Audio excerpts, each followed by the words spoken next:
Acá lo voy a repetir mucho de lo que he dicho. 25% del gasto cardíaco, ¿no? Gran volumen. 3/4 partes a través de la vena porta, 1/4 de la parte de la arteria hepática. ¿Rama de quién la arteria hepática? La circulación proviene de la arteria hepática, como habíamos dicho, lleva la mitad del oxígeno. La segmentación hepática, cómo se divide, cómo entra la porta, la vía biliar en la arteria, se va subdividiendo. Y al final, esta triada portal es lo que vimos en nuestro asino. Gracias a esta distribución subsegmentaria, permite operar y sacar segmentos nada más. Simplemente se saca el segmento 2, 3, 4, donde hubiera alguna lesión o algún problema, ¿no?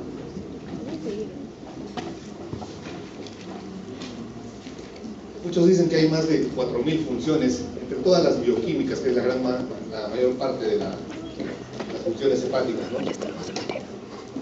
Acá el corte histológico que ven, la triada portal, el más grande obviamente es la vena porta, los conductos biliares, la hepática. Y lo que les dije, ¿no? El hexagonito, al centro la vena central, otro hexagonito, la vena central. La unión de venas centrales en este triángulo y el centro va a estar formada por la triada portal, hace lo que es el lobulillo portal, y el otro es el lobulillo clásico. Desde el punto de vista fisiológico, lo que les he dicho, las zonas, ¿no? La zona 1, la zona 2 y la zona 3, en relación a la calidad del oxígeno que entra, como también de los nutrientes que están entrando.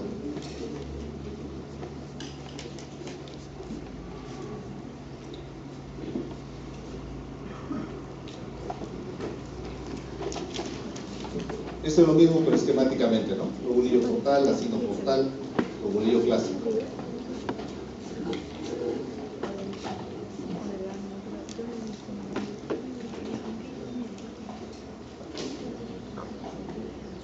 Lo mismo desde el punto de vista anatómico.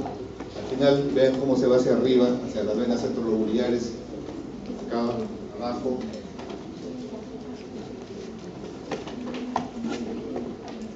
La distribución, cuando es más hacia la vena central, es más en hilera, ¿no?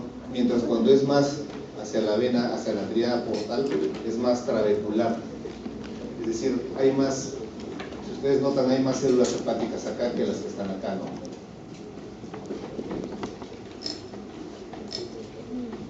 Más, lo mismo.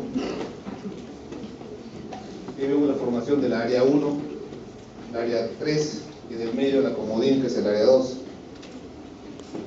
Esto va a dar, en la zona 1 vamos a obtener sangre rica en oxígeno, en nutrientes obviamente, porque son todo lo que se está recogiendo, ¿no? De las venas mesentéricas, enzimas del ciclo de la urea, y hay una alta densidad mitocondrial porque se necesita bastante energía, metabolismo oxidativo y síntesis del glucógeno. Y en la zona 3, poca sangre, más que nada ahí está esta enzima, la glutamato sintetasa, y es abundante en todos estos procesos, fundamentalmente el del citocromo P450, ¿ya? Y todos los fármacos, esos suicidios que hay en los pacientes por tomar paracetamol, cuando hay insuficiencia hepática por toma excesiva de este medicamento, se diagnostican porque se les hace biopsia hepática y ven la zona 3 totalmente necrótica, ¿no?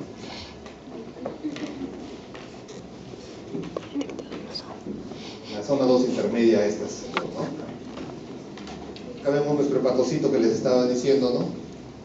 Con todas las secreciones que hemos dibujado ahí, nuestro espacio de Eris, volumen sinusal. Estas células estrelladas que inicialmente parecían fibroblastos, y esto le daba esa característica, descubierto por Pfeiffer en el 76, y la llaman, ¿no? Células estrelladas del hígado. También la llaman lipocitos, algunos la reconocen como células de Ito, y son las que están en el espacio de Dis. Y son las estructuras, ¿no?, que conectan a los hepatocitos con la parte sinusoidal, ¿no? Son del punto de vista tejido mesenquimal. En esa zona que ya hemos mencionado, y contiene estas fibras nerviosas y fibras de colágeno tipo 1 y 3. 1 y 3 es la característica de estas fibras. Son bastantes, ¿no? Es el 8% también del peso del hígado. Estamos hablando de un hígado de 1200, 100 gramos más o menos de células de hígado. Hace la regulación de los retinoides, ¿no?, de la vitamina A, remodelación de la matriz extracelular, a través, ¿cómo lo remodela? Produciendo proteínas y la síntesis también de estas proteínas, ¿no? ¿Cuándo se altera? Cuando hay problemas de alcohol, infecciones crónicas, las hepatitis B, C, cuando hay enfermedades biliares o afectaciones congénitas metabólicas. Las funciones, la formación y secreción de bilis, que hemos estado mencionando, metabolismo de nutrientes, ¿no? Metabolismo de nutrientes, vimos las proteínas, al final la excreción de drogas, síntesis de proteínas, sistema inmunológico hepático, pero en general se reconocen, de verdad, más de 5.000, dicen, funciones hepáticas. Dentro de las vasculares, el almacenamiento y reserva, ¿no?, lo que hemos hablado del glucógeno, la detoxificación desde el punto de vista de defensa. Bioquímicamente hay dos fases, o hay dos reacciones en el hígado. La primera es la oxidación a través del citocromo P450 y también la hidroxilación. Y la segunda es la conjugación, lo que hemos dicho, ¿no?, cómo están conjugando las sales biliares. También se pueden conjugar aminoácidos. Desde el punto de vista bioquímico son estos dos procesos, estas dos fases. Metabolismo de carbohidratos, glucógeno, galactosa y fructosa, gluconeogénesis, formación de productos intermedios. En general, ¿qué es lo que va a hacer el hígado? Esto que habíamos mencionado. Cuando hay mucha glucosa, almacena como glucógeno. Cuando hay poca glucosa, hace la neoglucogénesis y la liberación de glucosa a partir de este glucógeno. El metabolismo de lípidos, detoxidación, lipoproteínas, colesterol y fosfolípidos. La formación de lípidos a partir de carbohidratos y proteínas. Esos pacientes que dicen, doctor, pues yo no como grasa, ¿por qué estoy así? ¿No han escuchado eso? Yo nunca como frituras, nunca como grasas. Pero el hígado tiene la capacidad de formar lípidos a partir de todos los carbohidratos y de todas las proteínas que comen. ¿De dónde venía la bilirrubina? Hemobilirrubina, bilirrubina, se transporta unida a la albúmina. Todo eso ahí. Dentro del hepatocito se une al ácido glucurónico, pasa a la vía biliar. Al pasar al colon, las bacterias la degradan y forman el urobilinógeno, que se degrada, ¿no? Y lo que no se degrada y no se absorbe, forma el estercobilinógeno. El urobilinógeno se reabsorbe en el intestino grueso y va al riñón. Y en la orina se puede encontrar bilirrubina conjugada y urobilinógeno en concentraciones muy pocas, ¿no? Si nosotros agarramos y la vesícula forma una piedra, un litro, y esta piedra pasa el cístico, lamentablemente no es lo común, y se atraca en el colédoco, queda atracado. ¿Qué pasa con la bilirrubina? Está atracando el colédoco, ¿no? El hígado está produciendo bilirrubina no conjugada, ácido albúmina, ácido glucurónico, bilirrubina conjugada, pero sale al colédoco y está atracado por una piedra que está ahí. ¿Qué pasa con esa bilirrubina? Está estancada, ¿no? ¿Qué empieza a pasar? Se quema el colédoco. Empieza a acumular. Entonces el colédoco, como está con la piedra, está obstruido, empieza a dilatarse, empieza a crecer. Y ahí se ve ecográficamente colédoco dilatado por una obstrucción. Porque el hígado sigue produciendo bilis. Sigue produciendo bilis. Pero esta bilis que se está produciendo, pero no se está drenando, ¿es de qué tipo? ¿Indirecta? ¿Conjugada o no conjugada? No conjugada. Conjugada, ¿no? Ah, ¿qué hablas? No se conjugada. Como está conjugado, No, pero no. conjugada es la que también la que aparece en la orina. ¿Cómo estará la orina del paciente? Sin transparente. La bilirrubina conjugada, como conjugada, no se baja hasta el colon y de ahí se reabsorbe y va al riñón. Ese es un paso, pero la mayor cantidad de bilirrubina que se va a la orina es la conjugada. No necesariamente tiene que irse hasta el colon para reabsorberse como urobilina y urobilina recién pasar al riñón. O sea, ese proceso que dicen es correcto, pero la mayor cantidad es como bilirrubina conjugada. No necesariamente está allá. Entonces el paciente tiende a hacer orinas cargadas. Ah, no. Ok, Pero estuve viendo. bien amarillas, incluso hasta naranjadas. ¿Por qué? Porque tiene una piedra obstruyendo la cavidad. Pero contrariamente en ese pensamiento que dices, como no pasa nada hacia el colon, ¿cómo estará el ubilinógeno del colon? Bajo. ¿Cómo estará la estercobilina del colon? Bajo. ¿Cómo estarán las deposiciones del paciente? Blancas. Entonces el paciente va, sus deposiciones del colon son blancas. Pero en cambio, contrariamente, su orina es naranja. ¿Por qué? Por obstrucción de la cavidad. Ahora, esta obstrucción puede ser por cualquier motivo. Lo más común, lo más frecuente, piedras, cálculos, formados en la vesícula que migran. Pero puede ser por tumores, neoplasias, lesiones del duodeno, lesiones de páncreas, cabeza de páncreas. Ahora, si ustedes salen acá a la avenida, los atropella un carro,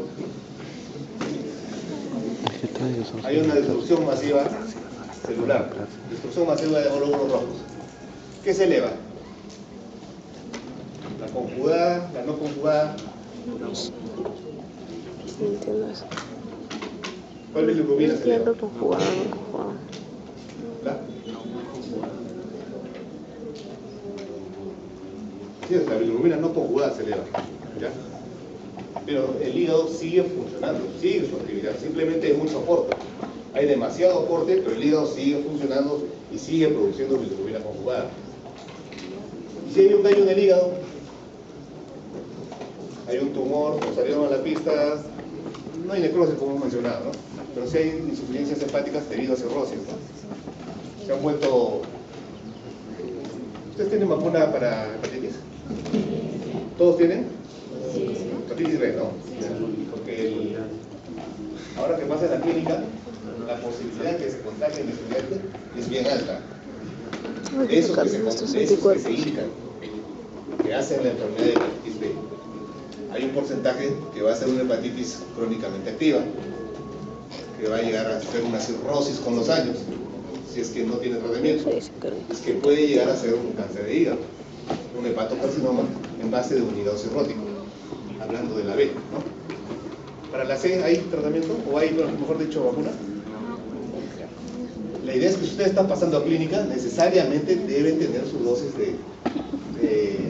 para la hepatitis B con niveles adecuados de anticuerpos, ¿no? No es necesario que les hayan puesto de donación o en la universidad. ¿Dónde le han puesto la vacuna? ¿Acá en la universidad?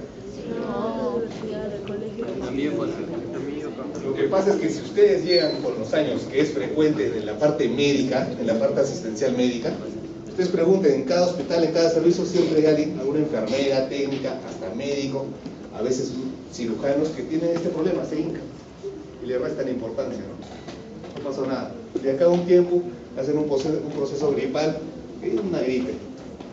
Se ponen un poco amarillitos, ¿por qué? ¿Por qué se ponen ictéricos? Porque el hígado no está funcionando debido a la hepatitis B, ¿no? Entonces, no está viendo, cuando hay las hepatitis B o A, C, ¿cuál es el proceso? ¿Dónde está el daño? ¿Qué se eleva? ¿La bilirrubina? Normalmente nosotros cuando vemos a alguien amarillo, pensamos, ¿es bilirrubina directa o indirecta? ¿No? ¿En base a qué decidimos uno u otro? O más o menos tratamos de aproximarnos a un diagnóstico. ¿Qué piensan ustedes cuando ven a alguien amarillo? Amarillo, ven las escleras amarillas, ven las mucosas amarillas, las palmas amarillas. No van a pensar que ha tomado jugo de papaya y se ha puesto así, ¿no? ¿Qué piensan? Y es personal médico, o personal de salud más que nada, porque no solamente médicos, ¿no? el hecho es que ustedes que pasen a la clínica y tengan contacto directo con el paciente, con secreciones, con análisis, estén al lado de ellos, deben tener su vacuna para la hepatitis B. Pueden llegar, como les digo, a cirrosis. Una cirrosis hace que tengan ustedes cierto grado de insuficiencia hepática. No todos hacen cáncer en un hígado cirrótico, ¿no? Pero un hígado cirrótico que no está trabajando va a causar miles de problemas en base a todo lo que es todas las funciones del hígado, ¿no? Esto es lo que habíamos dicho de la bilirrubina, ¿no? ¿Cómo era la bilirrubina? Pasa a través de las bacterias urobilinógeno, estercobilina, este urobilinógeno se reabsorbe, nuevamente se reabsorbe, nuevamente pasa para acá, y un porcentaje pasa como para la orina, como a 3%. Poco. Las proteínas, los aminoácidos, síntesis de proteínas plasmáticas, la conversión del amonio en urea, proteínas de coagulación. Y acá, fundamentalmente la albúmina, desde el punto de vista estructural de la célula, es la más importante para formar toda la parte arquitectónica de todo el cuerpo, ¿no? En cirugía, cuando uno entra a operar y va a hacer algún tipo de corte, resección, siempre pide albúmina. Si no tiene una buena albúmina, no va a haber una buena cicatrización. Y si no hay una buena cicatrización, lo que tú estés adentro anastomosando, cosiendo, cerrando, se puede abrir. Y no le van a echar la culpa a la albúmina. Proteínas de coagulación. Deben ahí todos los factores, bueno, no todos, algunos factores de coagulación deben de tener un buen nivel de esto para que haya una buena hemostasis dentro del acto operatorio. Y esto, estábamos hablando de la parte del amoníaco. Este amoníaco a nivel del colon, este amoníaco se va a reabsorber a través de la porta, ¿no? Todo se reabsorbe a través de las mesentéricas, se va hacia el hígado, un 85% en el hígado va a pasar a urea, un 15% va a la circulación sistémica. Este proceso de acá, de amonio a urea, se hace acá en el hígado. Si tenemos un hígado dañado, ¿cómo estará el amoníaco? Elevado, ¿no? Como este proceso no se da porque el hígado está enfermo, esto se eleva. Y esta es una de las hipótesis por el cual se dice que este amoníaco elevado funciona como falsos neurotransmisores en lo que es la encefalopatía hepática. O sea, estos pacientes que son cirróticos, que no tienen una buena, adecuada transformación de amoníaco a urea, empiezan a hacer unos síndromes neuropsiquiátricos que les llaman encefalopatía hepática. Es justamente porque esto se comporta como un falso neurotransmisor, ya que no se está reabsorbiendo. Entonces, antes dijeron, ¿cómo podemos disminuir este amoníaco? ¿Qué hacemos? Entonces retrocedieron, ¿no? ¿Qué haremos?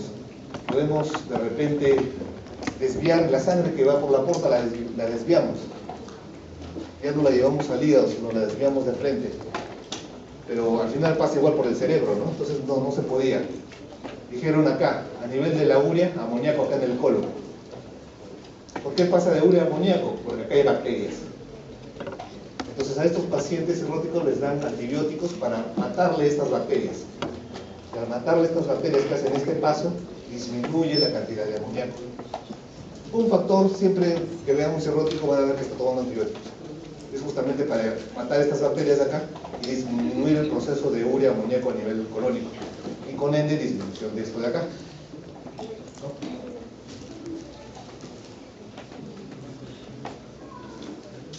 Es el mismo esquema, como el 85%, ¿no? Va hacia el hígado y el 15% va hacia la circulación sistémica. Este es en la persona normal, ¿no? En la persona enferma, con hígado enfermo, esto se invierte, ¿no? Más es lo que va al sistémico y esos son los falsos neurotransmisores. Otras funciones, almacenamiento de vitaminas, estos factores de coagulación, el 7, 9, 10, protrombina, fibrinógeno, el metabolismo de los fármacos, de las hormonas y otras sustancias. Bueno, la secreción de bilis que vimos,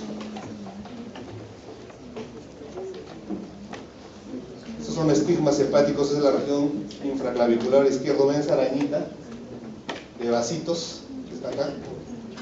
No se ve bien de lejos seguramente, pero son estigmas hepáticos en pacientes que tienen algún proceso de cirrosis hepática, ¿no? Si nosotros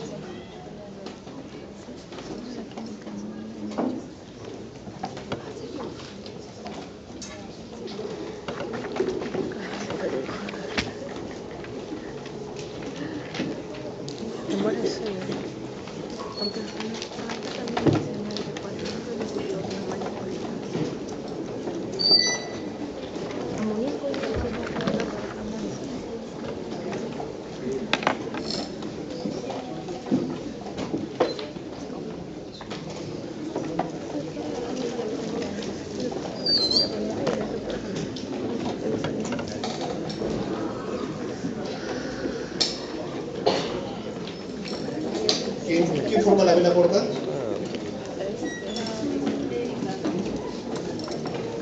La cementérica. Tenemos la mesentérica.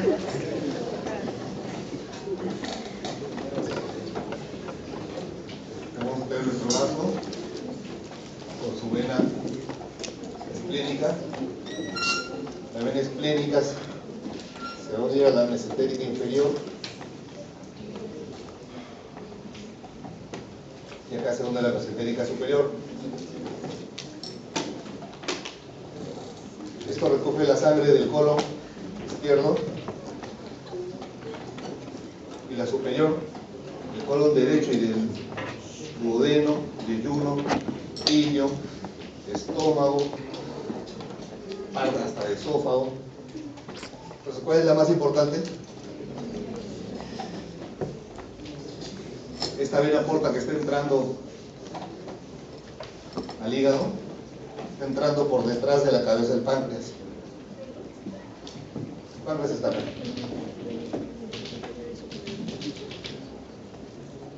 Si nosotros bloqueamos acá esto, ¿cómo estará la presión en la porta? La presión de la porta aproximadamente es de 12, ¿ya? Si lo bloqueamos, ¿por qué? Porque en el hígado de acá arriba está entrando, aumenta la resistencia producto de una fibrosis, producto de una cirrosis. Al aumentar la resistencia, ¿no?, por la fibrosis, no entra la sangre. Como no entra la sangre, esta vena empieza a aumentar su presión. Si empieza a aumentar su presión, ¿cómo estará esta vena? ¿Más grande o más chiquita? ¿Ah? Empieza a crecer. Y empieza a crecer no solo la vena porta, empieza a crecer todas las colaterales. Aparte acá está la vena gástrica. La vena gástrica, acá está el estómago. La vena gástrica viene de toda la curvatura menor y se va hacia el esófago. Entonces empiezan a crecer todas las venas. Si crece esta vena, la vena gástrica, la coronaria estomática, vena, va a crecer toda la circulación que hay a nivel de la curvatura menor y a nivel del esófago distal. Estos pacientes cirróticos, ¿de qué se quejan? ¿Cuál es su principal complicación? Que sangran del tubo digestivo. ¿Por qué? Porque como ha crecido la coronaria estomática, vena, ha crecido tanto, ha hipervascularizado toda la zona de la curvatura menor y del esófago distal. Y esas son las varices esofágicas. El gastro entra con su endoscopio y ve venas tortuosas dilatadas que llegan al punto de que tienen tanta presión de que sangran solas. Y sangran y les hace una hemorragia digestiva alta. Y esta es la principal complicación de los cirróticos, las hemorragias digestivas, producto de la hipertensión portal. Eso es con respecto a solamente esta de acá. Si vamos a la de abajo, a la esplénica, y la esplénica también crece.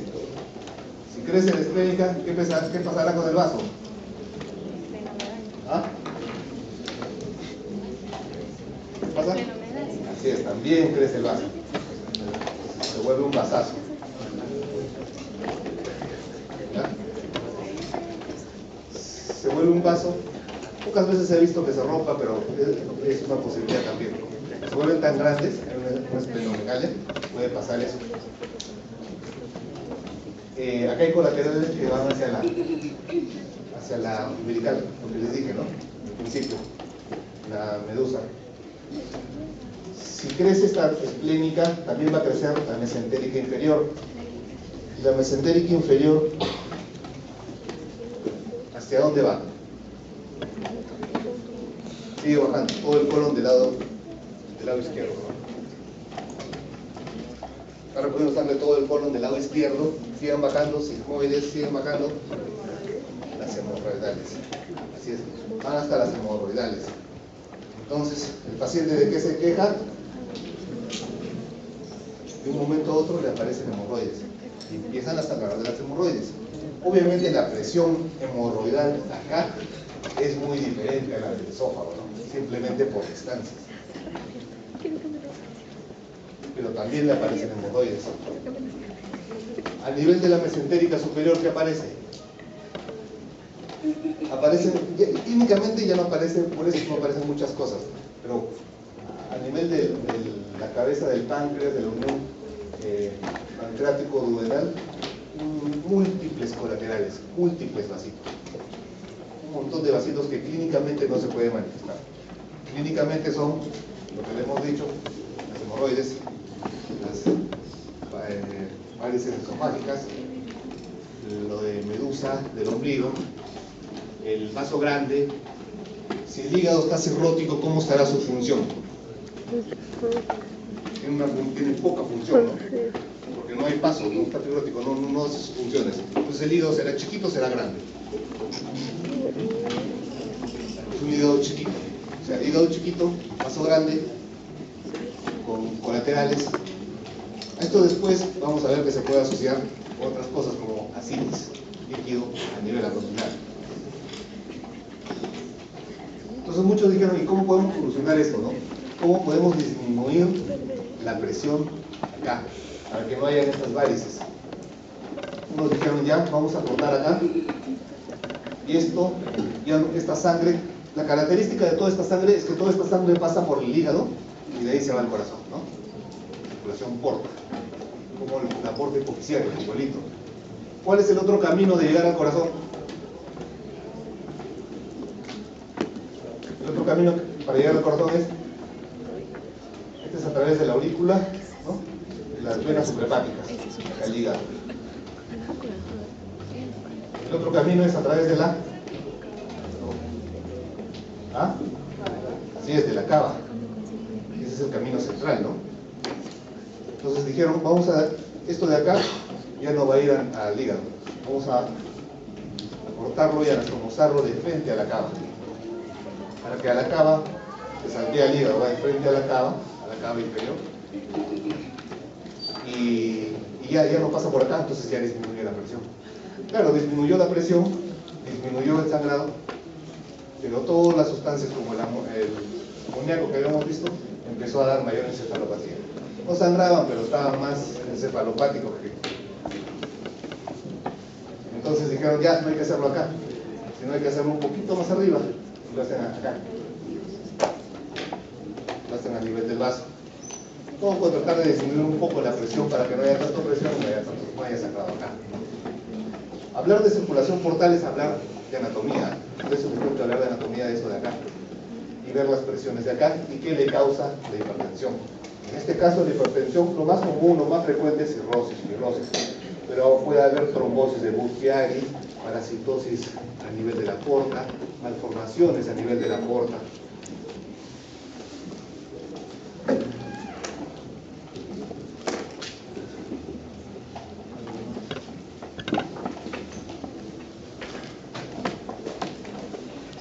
El día miércoles que tenemos la última clase, vamos a hablar de colon recto ano, y de flora intestinal también de colon recto ano, ¿ya?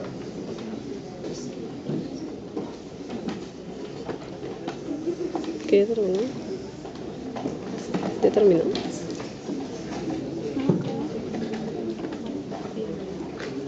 Cuarto. ¿A qué tú te quedas?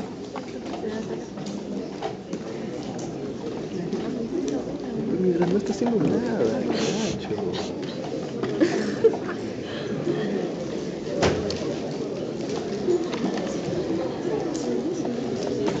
Estudiar humor.